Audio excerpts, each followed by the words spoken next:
The creeper is an interesting hunter. It doesn't follow an expected process. There are some very unusual tactics it uses, and it seems to intentionally keep its targets off balance. What's more, it's very inconsistent with its actions, and it executes this inconsistency with perfection. Did you notice some inconsistencies with the creeper's technique? Do you know why it exhibits such extreme diversity in its actions? What benefit would be gained through this behavior? One thing we do know for sure is it must be an effective hunting strategy. After all, it's been practicing for a very long time.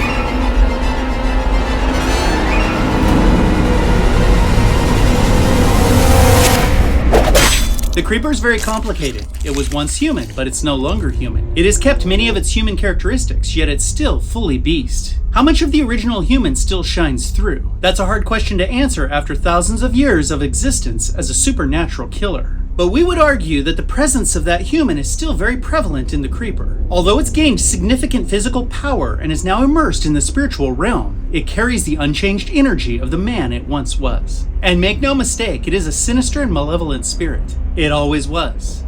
And with that in mind, why does it do the things that it does? Let's pull the curtain back and peer into the darkness.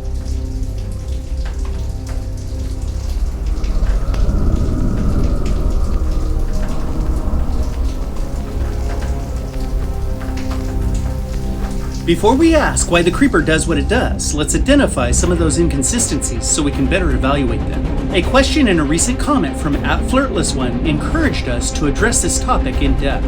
We've long noticed the creeper's conflicting actions, but we can no longer ignore this inconsistent behavior. What was the first time the creeper seemed to defy who it is and what it does? FlirtlessOne, we're glad you asked. Let's go check it out.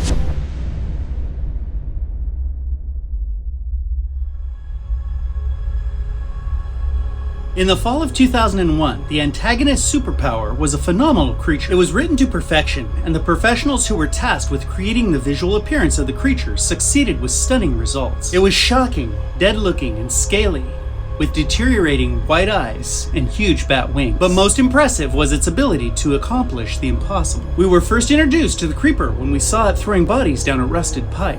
It was terrifying, but we had no real idea what it was or what it was capable of until it attacked the trooper's patrol car. It was at that moment that we knew it wasn't human.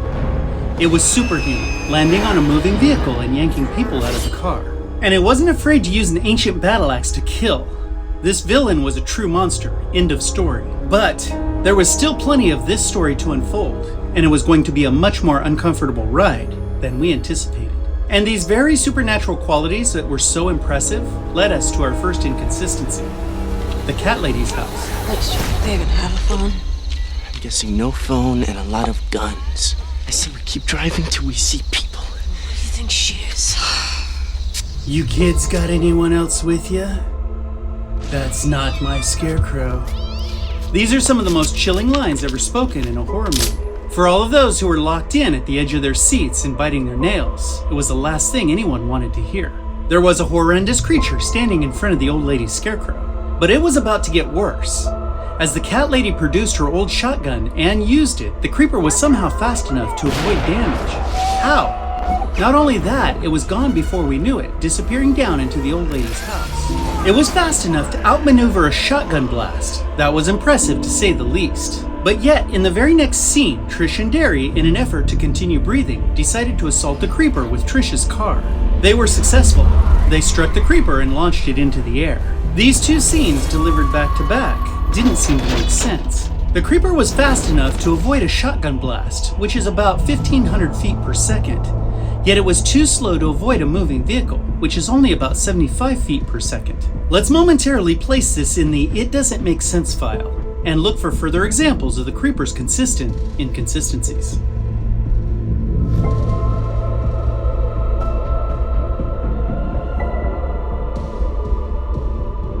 As we've already mentioned, the creeper was faster than a shotgun blast, but it wasn't fast enough to evade a pneumatic harpoon that Jack fired at it from his homemade Post-Puncher 500. Jack hit it square in the chest, but that harpoon through the heart caused no visible damage. When the creeper was hit by the Jenner's Impala, it was rendered unconscious. Yet when it was hit by a semi-tractor trailer, it got up and killed the driver. When the creeper flew away with Derry, it flew very slowly, high above Trish, far below, who was screaming into the air, pleading for her brother's return. Yet when the creeper flew away with Billy, it moved very quickly, disappearing from sight with only 4 flaps of its powerful wings. We witnessed the creeper take a javelin through the head, causing it to become disoriented, ultimately falling from the sky on top of the bus in a state of unconsciousness. Yet when it was struck in the head by its own defensive spear that came out of the truck's seat, it continued to chase Addison and didn't lose consciousness. And how can the creeper be powerful enough to divert bullets from hitting its rusted and hideous sidekick be eating you, yet unable to avoid being hit by bullets itself? Out on the road, as a creeper hunter team launched an attack against the creeper, it was able to prevent bullets from penetrating its truck. Yet when Tashtego fired the same weapon at the creeper, bullets could clearly be seen traveling through the creature's body, pulling out ash and dead skin as they exited. It was so strong that it pulled the Tiger's truck around like it was weightless. And when the truck came to rest against the bus, it simply pulled the bus onto its side. And it yanked the cables so severely that the truck flipped into the air like it was a toy. It peeled back vehicle roofs and flipped a water tanker trailer full of water. This creature showed incredible strength, yet when it was face to face with DeAndre, it was unable to press down upon him quickly and eat to regenerate. These examples showcase a monster with very inconsistent behavior patterns and abilities. And we must ask ourselves, is there a reason for this inconsistent behavior? It might be easy to explain away many of these examples, but remember, our sample of the creeper's behavior is really only a 4-day span, and there are a lot of inconsistencies in those 4 days. Is it possible there's another explanation for the creeper's irregular behavior? Let's examine the evidence and propose a theory. The creeper has supernatural speed one moment and doesn't the next. It's able to withstand heavy damage sometimes, and other times it seems it's near the brink of defeat.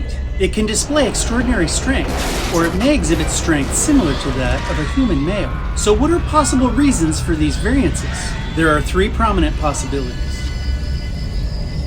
It isn't dead. The creeper's abilities may be performance-related based on its recent feeding choices. It's very possible because the creeper eats to regenerate its own body that its feeding may have an effect on its abilities. Never were there truer words. You are what you eat. And it makes perfect sense. If the creeper eats someone with certain qualities, it may gain those qualities itself. It's likely those attributes would be multiplied in the creeper's body. If it feeds on someone who's exceptionally strong, it may provide the creeper with additional strength. As good as this theory may be, it only goes so far. It's safe to say there's always a small part of this in the creeper's recipe, but it can't be the only factor.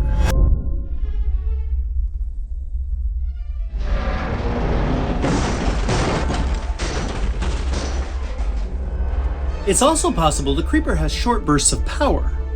This is a decent theory and deserves some consideration. It may be possible that the creeper can store up supernatural energy that can be used when chosen, yet only effective in short bursts of performance. It may have incredible strength for several minutes at a time. This could manifest itself in flight speed, the ability to leap, or even the movement of heavy objects. Now this is a great theory, and certainly part of the reason for the creeper's inconsistent performance. But we believe there's a third element, something that originated in the creeper from the beginning, when it was human.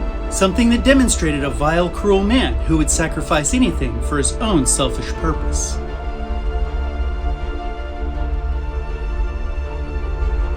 The creeper may have narcissistic tendencies, and it may have had those tendencies for thousands of years. Imagine, if you will, for a moment, the man who became the creeper. A human who could never have enough control over his subjects, enjoyed using manipulation techniques, and causing discomfort, confusion, and fear in others. It sounds a lot like the monster we know, and it sounds a lot like a human who would be willing to make a deal to gain the desires of its wicked heart. If we're right, that means the creeper is inconsistent on purpose. Somebody shut those lights off. It's not there.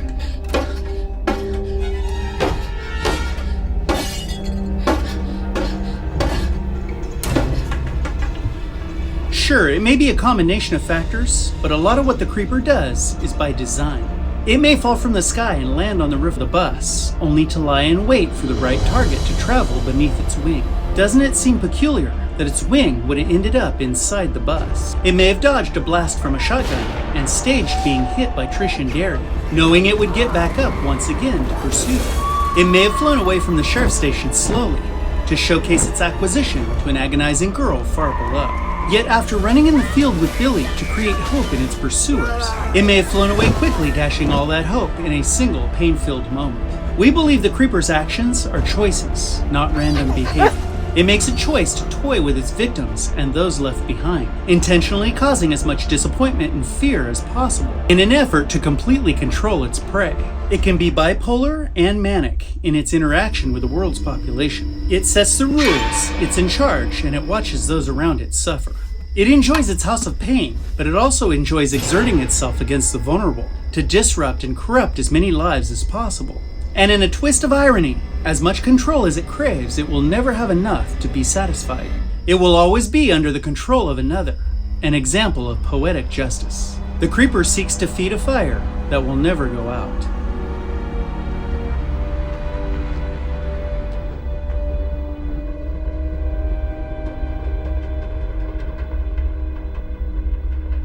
Let us know what you think, or don't. We here at Beating You do not seek to control.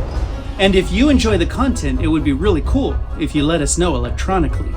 And thank you sincerely for the comments and support this family provides. You guys are the best. Until next time, we'll see you.